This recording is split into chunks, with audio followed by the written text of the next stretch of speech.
Pilipinas, pasok sa listahan ng mga pinakatiwaling bansa sa Southeast Asia. Ikatlo na ang bansa sa mga may pinakamababang marka sa talamak na korupsyon. Mula sa flood control projects hanggang sa isyu ng maletang pera. Malalim na ang problema ng korupsyon na sumasakal sa ekonomiya ng Pilipinas. Inilagay ang bansa sa ikatlong pwesto sa hanay ng mga sinasabing pinakatiwaling bansa sa rehiyon.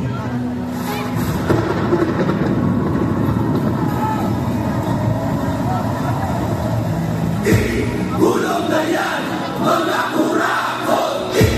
Gulong na yan, mga kurakot! Gulong na yan, mga kurakot! Gulong na yan! Asista, isigaw mo! Katotohanan, isigaw mo! Pilipinas, gising! Huwag na tayo mag-iisa mo! Asista, isigaw mo! Katotohanan, isigaw mo!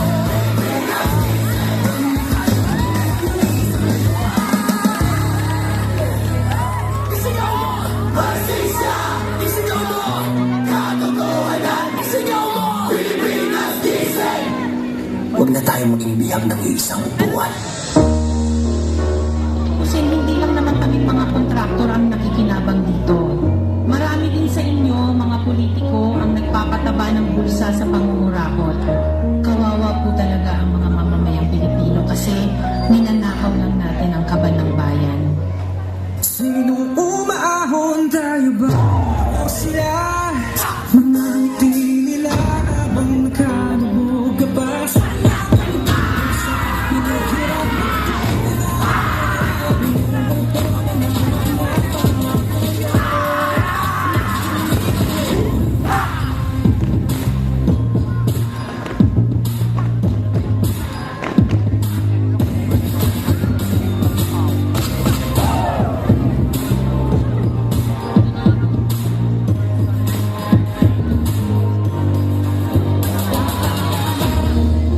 Ang totoo, may hati-hati yan mula sa pinakamataas hanggang sa mga nasa gilid lang ng sistema.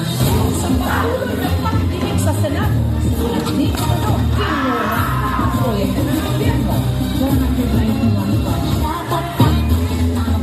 ginagawa pa ulit-ulit na lang ito ang bagong simula. Simula ng simula, bakit walang natatapos at rasa pati lagi nagpapasulit ng sapatos. Ilang beses na nga, ilang beses na ba lagi natin subukan at tulungan. Umakot, umahagi, sabi ka na matagal na natin pasarap tayo na bakit piliin ang tamang nakatatak na pamangkin sa paloka, huwag na tayo magpaputo na sa ating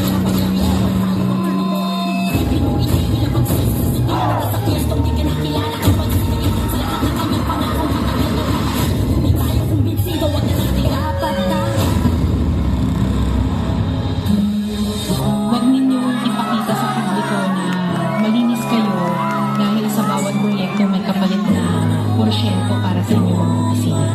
Tingnan ninyo rin ang mga pangalan na nakaupo ngayon at lalo na sa mismong mga nagpapalakad ng gobyerno.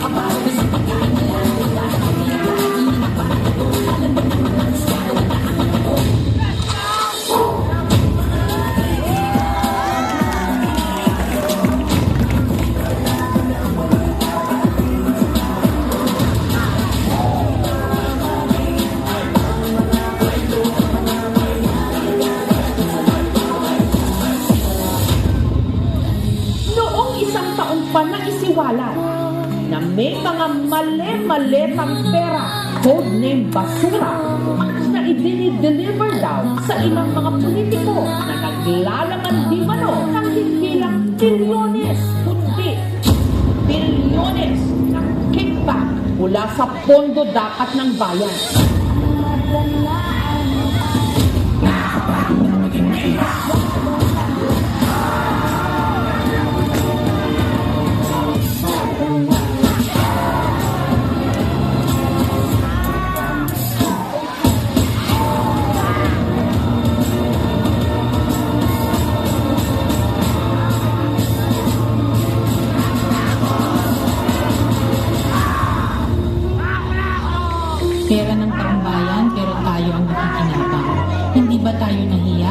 ang mga mahihirap mas lalong naghihirap.